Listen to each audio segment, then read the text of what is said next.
21वां सवाल है, ABCD एक चक्रीय चतुर्भुज है। AB और DC बढ़ाए जाने पर E पर मिलती है, तो हमें सिद्ध करना है त्रिभुज EBC समरूप है त्रिभुज EDA। इस सवाल को चुनने के दो कारण है, एक तो इसमें समरूपता की यानी कि 11वीं प्रश्नावली शामिल हो रही है और एक इसमें 12वीं शामिल हो रही है चक्रीय चतुर्भुज की। तो दो प्रश्नावलियों का प्रतिनिधित्व कर रहा है ये सवाल, इसलिए हमने इसको सेलेक्ट कर लिया। तो हम पहले एक चक्रीय चतुर्भुज बनाते हैं।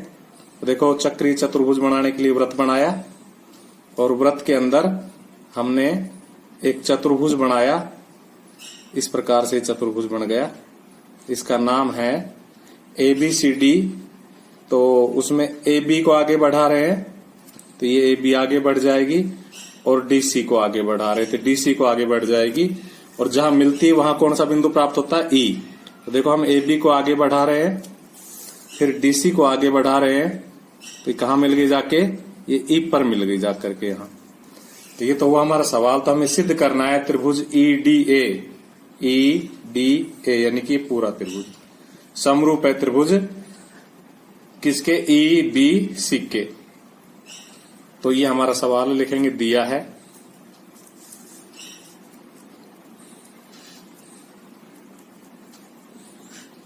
हमसे दिया है ABCD एक चक्रीय चतुर्भुज है।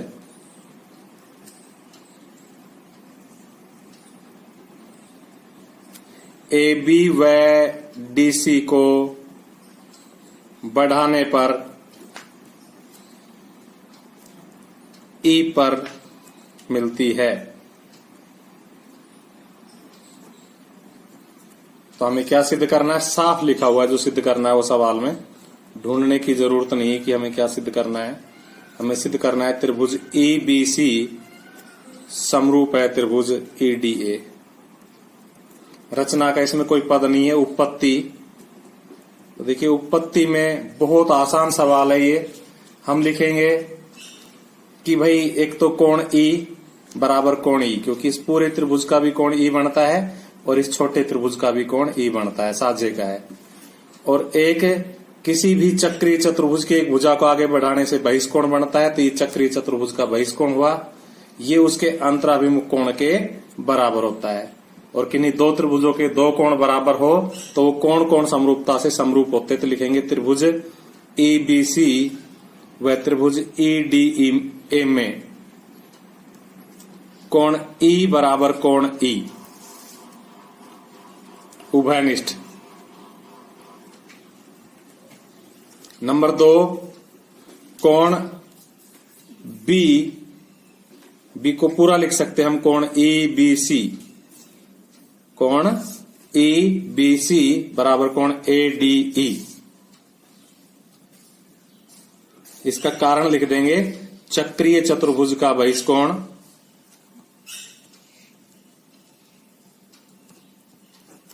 अंतराभिमुख कोण के बराबर होता है, कोण के बराबर होता है। इस प्रकार से इन दो त्रिभुजों के दो कोण बराबर हो गए, तो लिखेंगे इसलिए कोण समरूपता से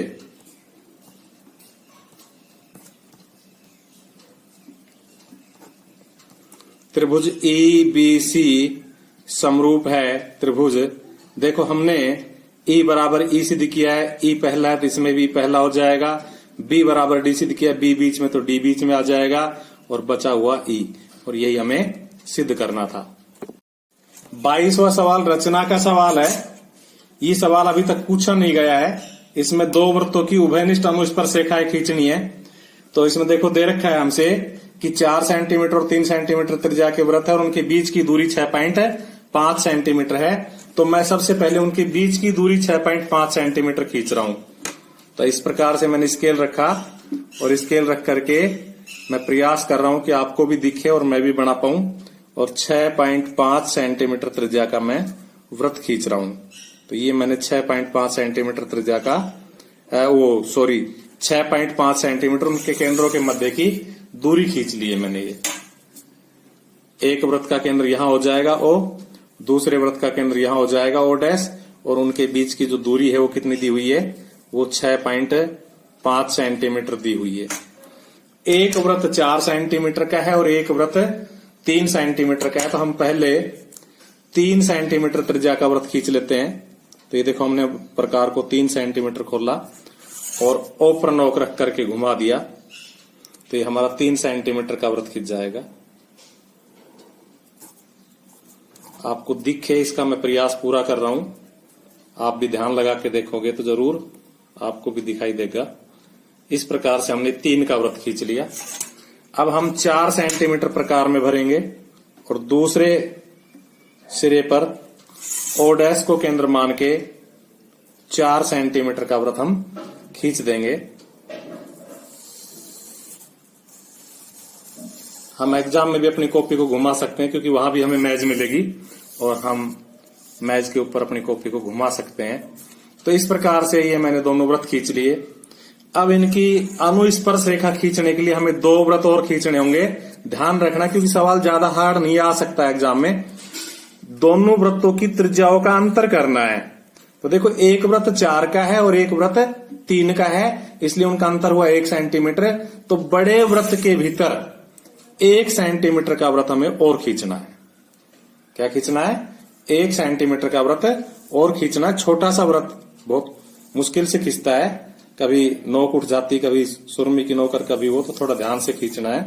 तो ये मैं 1 सेंटीमीटर का वृत्त खींच रहा हूं। अब हमें ओ और ओ डैश का लंब समद्विभाजक करना है।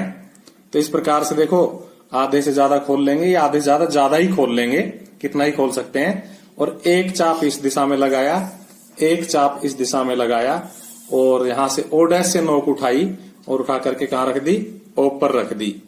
और ओ पर रख करके ये पहले हमने ऊपर वाला चाप काट दिया और फिर नीचे वाला चाप काट दिया। और इस प्रकार से ओ ओ डैश का लंब समद्विभाजक खिंच जाएगा। जब हम इनको मिलाएंगे तो आप पहले ऊपर की ओर देख लो, यहां हम सेट कर रहे हैं। अब आप नीचे की ओर देख लो, यहां सेट किया हुआ है और इसको मिला देंगे। तो देखिए, ऊपर से मिलाना शुरू करेंगे इस प्रकार से और नीचे तक आ जाएंगे इस प्रकार से। तो हमें एक एम बिंदु प्राप्त हुआ। यहां पर इस एम को केंद्र मान करके और एम ओ त्रिज्या से हम एक अन्य वृत्त खींचेंगे। तो ये एक हम अन्य वृत्त खींच रहे हैं इस प्रकार से।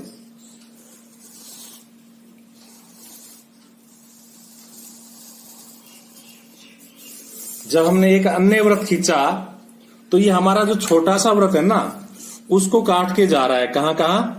ए और बी बिंदु पर।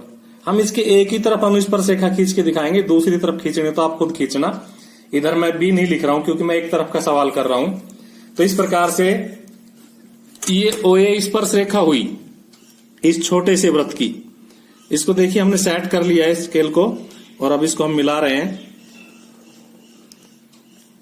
और जब ओ डैश को ए से मिलाएंगे तो ये सीधी पार निकाल देंगे। तो जहां पार जाके मिलेगी वहां हमें बी बिंदु मिल जाएगा बड़े वृत्त का। और ये हमें पता होता है कैलकुलेशनों से, हमें उसकी जरूरत नहीं, हमें डायरेक्ट करना होता है कि जितनी ए ओ है, जिसको मैं देखो नाप रहा हूं, जितनी ए ओ है उतनी ही बड़ी लंबाई की हमारी अनुस्पर्श रेखा होगी। अतः हम बी पर नोक रख के चाप काट देंगे तो हमें सी बिंदु प्राप्त होगा। और जब हम सी को मिला देंगे बी से तो ये हमारी अभिष्ट अनुस्पर्श रेखा खींच जाएगी एक तरफ।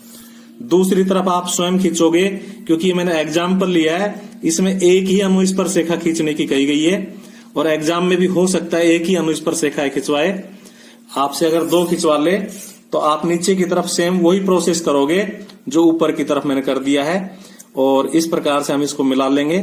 और इसकी रचना एग्जाम में जरूर लिखनी है, रचना आपको स्वयं लिखनी है, मैं रचना लिख के नहीं दिखाऊंगा। 23वां सवाल है, 7 सेंटीमीटर त्रिज्या के एक वृत्त में 7 सेंटीमीटर लंबी जीवा द्वारा बने लघु वृत्तखंड का क्षेत्रफल ज्ञात करो। तो देखो, अगर हम इसका वृत्त बनाए तो एक 7 सेंटीमीटर त्रिज्या का ये वृत्त हुआ।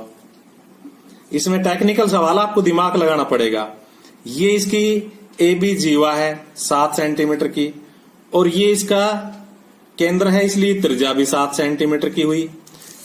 इसी प्रकार से अगर इस ओ को बी से मिला देंगे तो ये त्रिज्या भी 7 सेंटीमीटर की हो जाएगी। और जीवा हमसे 7 सेंटीमीटर की दी है। तो इसका चित्र अगर हम दिमाग में बना लेंगे तो निश्चित रूप से हम इस सवाल को कर पाएंगे, क्योंकि इसमें केवल त्रिज्या और जीवा की लंबाई दी है, जबकि वृत्तखंड के क्षेत्रफल में थीटा भी आता है। तो थीटा दिया नहीं है, तो थीटा कैसे निकालोगे? चूंकि ये समबाहु त्रिभुज बन गया, अतः इसका थीटा कितना हो जाएगा? 60 डिग्री हो जाएगा, क्योंकि समबाहु त्रिभुज का प्रत्येक शीर्ष कोण 60 डिग्री होता है। वैसे इसी बात के लिए सवाल दिया गया, बाकी तब इसमें डायरेक्ट सूत्र लगेगा।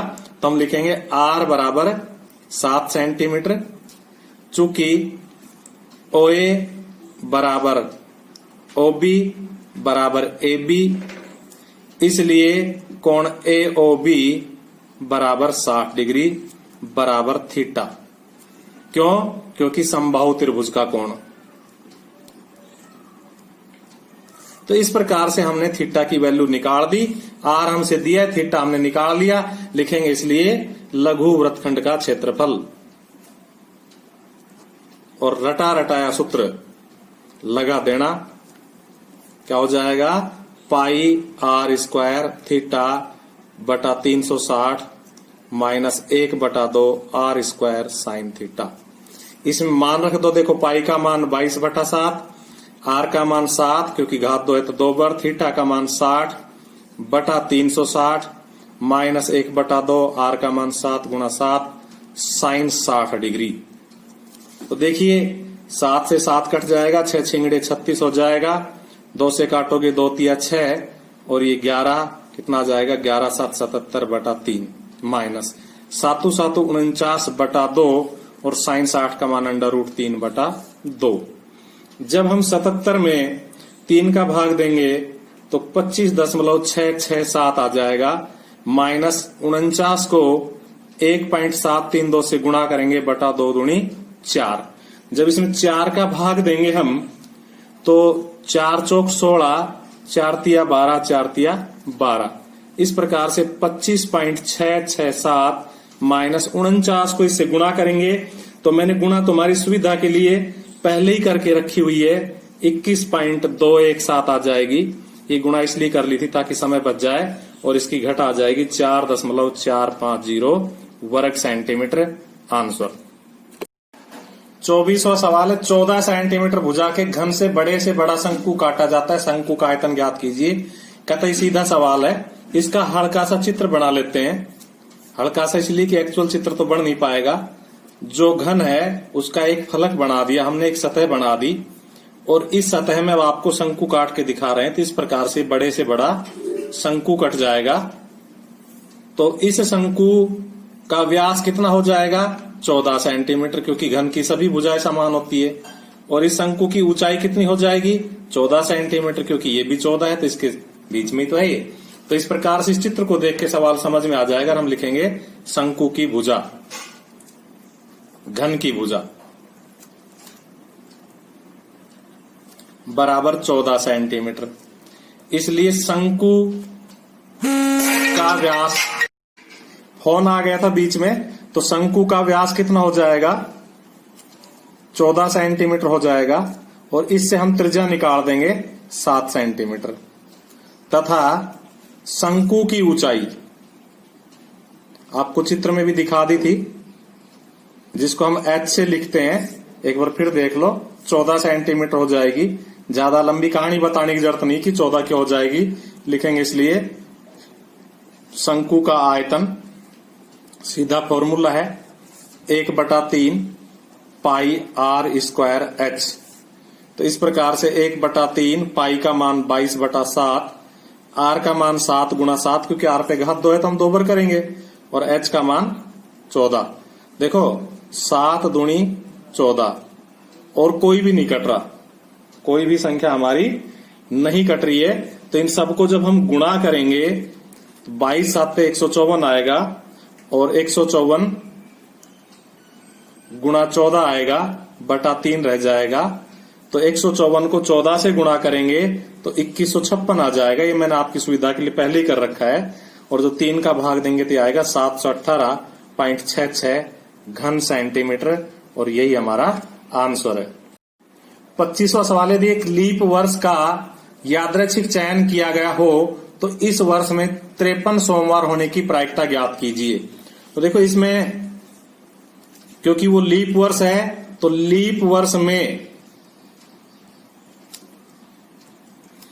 52 सप्ताह तो पूरे होते हैं, वह 2 दिन और होते हैं।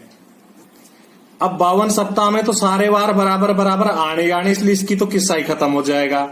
अब 2 दिन में क्या हो सकते हैं, तो हम लिखेंगे कुल घटनाएं, इसलिए कुल घटनाएं जिनको हम एन से लिखते हैं, तो वो कुल घटनाएं कहीं से भी स्टार्ट कर लो। अगर सोमवार से करे तो वो 2 दिन सोमवार और मंगलवार भी हो सकते हैं, वो 2 दिन मंगलवार और बुधवार भी हो सकते हैं, और वो 2 दिन बुध और गुरु भी हो सकते हैं, और वो 2 दिन गुरु और शुक्र भी हो सकते हैं, और वो 2 दिन शुक्र और शनि भी हो सकते हैं, और वो 2 दिन शनि और रवि भी हो सकते हैं, और वो 2 दिन रवि और सोम भी हो सकते हैं। तो वो जो 2 दिन बचेंगे उनमें ये घटनाएं हो सकती है। तो कितनी हो गई ये? 1 2 3 4 5 6 और 7। तो ये कुल घटनाएं हो गई 7। अनुकूल घटनाएं जिनको हम एम से लिखेंगे, और वो कितनी है कि 53 सोमवार, यानी कि जहां जहां सोमवार आ रहा है वो घटनाएं। तो एक तो ये हो गई सोमवार, और एक ये हो गई। तो कितनी हो गई अनुकूल घटनाएं? 2 लिखेंगे, इसलिए प्रायिकता 53 सोमवार बराबर m/n, m का मान 2, n का मान 7। आंसर